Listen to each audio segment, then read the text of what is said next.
کچھ راستے لکھ دیں گے، کچھ میں لکھ دوں گا۔ کچھ راستے لکھ دیں گے، کچھ میں لکھ دوں گا۔ تم لکھتے جاؤ مشکل، میں منزل لکھ دوں گا۔ تم لکھتے جاؤ مشکل، میں منزل لکھ دوں گا۔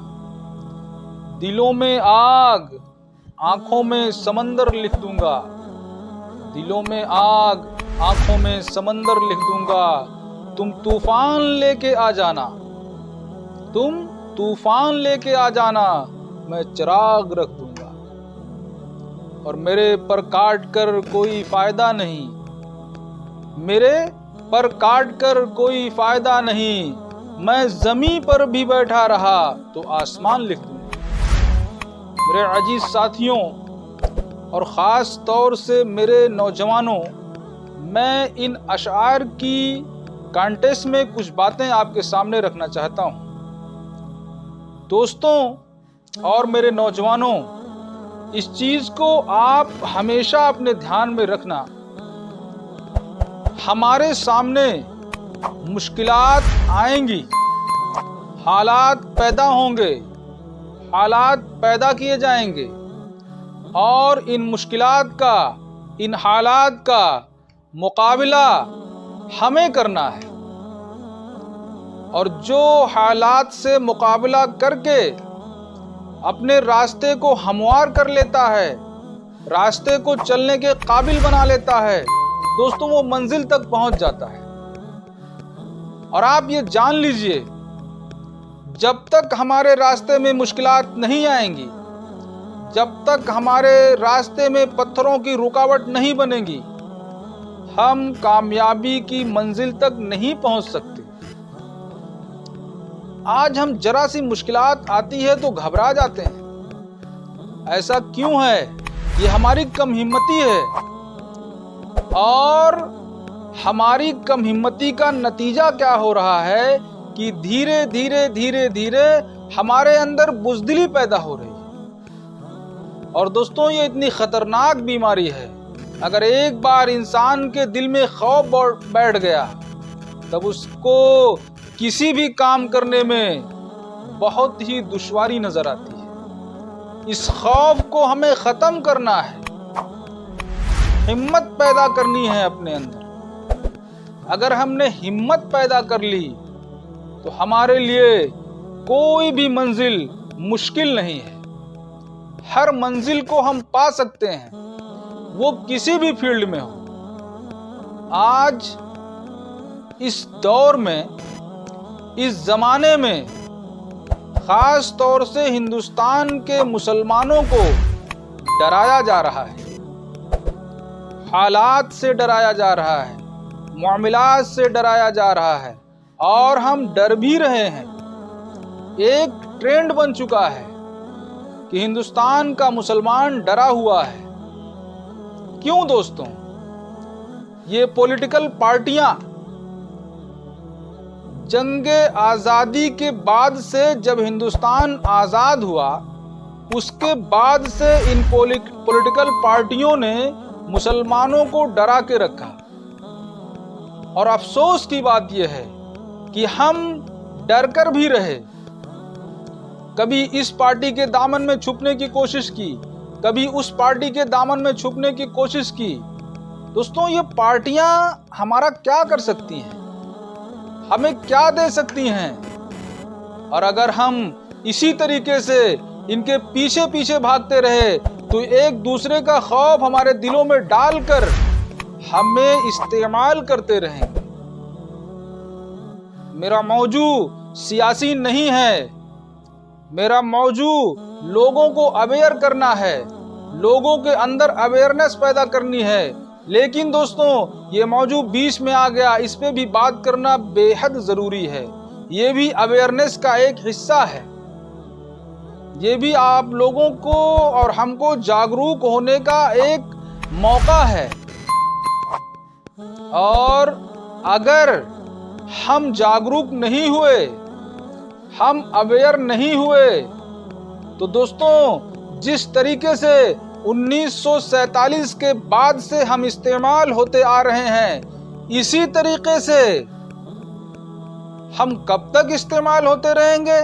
اس کا اندازہ کیا آپ لوگوں کو ہے؟ کیا ہمیں اس کا اندازہ ہے؟ اس استعمال والی زندگی سے ہمیں باہر نکلنا ہے، اور باہر ہم کب نکلیں گے؟ جب اپنے اندر ہم خود ارادی پیدا کریں گے، اپنے اندر کانفیڈنس پیدا کریں گے، اپنے اندر کو ہم جگائیں گے۔ ہم تو ابھی سو رہے ہیں دوستو، غفلت کی نیند میں سو رہے ہیں، اور ہم بند آنکھوں سے خواب دیکھ رہے ہیں۔ اس حالت بیداری سے ہمیں جاگنا ہوگا، ہمیں باہر نکلنا ہوگا، اور باہر نکل کر ہمیں صرف اپنے لیے نہیں، اپنی قوم کے لیے، اپنے ملک کی ترقی کے لیے کام کرنا ہوگا دوستو۔ میں بڑے افسوس کے ساتھ یہ بات کہہ رہا ہوں کہ آج ہمارے سماج میں ایک جو سب سے خطرناک کہہ سکتا ہوں اسے، جو خطرناک ٹرینڈ چل گیا ہے کہ کسی بھلے آدمی کی پہچان اس طریقے سے ہوتی ہے کہ یہ آدمی کسی سے کوئی مطلب نہیں رکھتا۔ یہ کون سی بھلائی ہے دوستوں؟ جبکہ ہمارا اسلام کہتا ہے، ہمارا ایمان کہتا ہے کہ آپ لوگوں کے دکھ سکھ میں شامل ہوئیے، لوگوں کو برائی سے روکیے اور اچھائی کا حکم کریے۔ یہ قرآن پاک کہتا ہے، یہ ہمارا اللہ ہمیں ذمہ داری سونپتا ہے، امر بالمعروف اور نہی عن المنکر کی۔ لوگوں کو برے کاموں سے روکیے اور اچھے کاموں کا حکم کیجیے۔ لیکن یہ کیسا ٹرینڈ بنایا گیا، یہ کیسا بھرم پھیلایا گیا سماج میں کہ اس آدمی کو، اس شخص کو اچھا مانا جاتا ہے جو کسی سے مطلب نہیں رکھتا۔ اور ایک چیز اور جان لیجئے دوستوں، جب آدمی دوسروں سے مطلب رکھتا ہے، دوسروں کے کاموں میں اپنی مداخلت کرتا ہے، تب اس کو لوگ اچھا بھی کہتے ہیں اور برا بھی کہتے ہیں۔ لیکن ہمیں اس اچھا برا لوگوں کے کہنے سے ہمیں مطلب نہیں رکھنا چاہیے۔ صرف ہمیں اخلاص کے ساتھ اللہ کی رضا کے لیے لوگوں کے معاملات میں مداخلت کرنی چاہیے، اور خیر خواہی کی مداخلت کرنی چاہیے جو لوگوں کے حق میں بہتری کا سبب ہو۔ لوگوں کی اچھائی کے لیے ہمیں لوگوں کے معاملات میں مداخلت کرنی چاہیے، یہ ہمارا اسلام کہتا ہے۔ اگر کوئی برائی کر رہا ہے، اگر ہمارے پاس قوت ہے، طاقت ہے روکنے کی، تو اس کو قوت سے، طاقت سے روکیں۔ اگر سمجھانے کی طاقت ہے تو اس کو زبان سے روکیں، اور اگر دوستوں یہ بھی نہیں کر سکتے تو کم سے کم اس کو دل سے برا ہی سمجھیں، اس کی برائی کو اپریشیٹ نہ کریں۔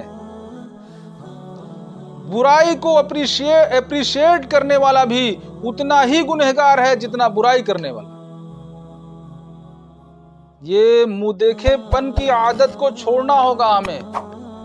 اگر اپنے سماج کی بھلائی کرنی ہے، اپنے سماج کو کچھ ترقی کے راستے پر لے کے جانا ہے، تو دوستو ہمیں ایک دوسرے کا کوآپریشن کرنا ہوگا، ایک دوسرے کی مدد کرنی ہوگی۔ اور اگر آپ اکیلے کتنا بھی مضبوط ہو جائیں، اور آپ کی قوم، آپ کا سماج اگر مضبوط نہیں ہے، تو ایک دن آپ بھی لڑھک جائیں گے، کوئی سنبھالنے والا نہیں ہوگا۔ اس کی مثال میں آپ کو بتاتا ہوں۔ ایک آپ لمبا سا درخت لگا دیجئے، اور اس کے ارد گرد کوئی بھی درخت نہ ہو، وہ تنہا کھڑا ہو، اور دوستو جب آندھی آئے گی تو وہ درخت زمیں بوس ہو جائے گا، زمین پر لیٹ جائے گا۔ لیکن اسی جگہ پر اگر کئی درخت لگے ہوئے ہیں، ایک دوسرے کے بالمقابل کئی درخت لگے ہوئے ہیں، تب آندھی آئے گی، اگر ایک درخت اکھڑے گا تو دوسرے درخت پر سہارا بن جائے گا۔ دوستوں لڑکے کا تو ضرور، لیکن وہ ایسے سہارا بن جائے گا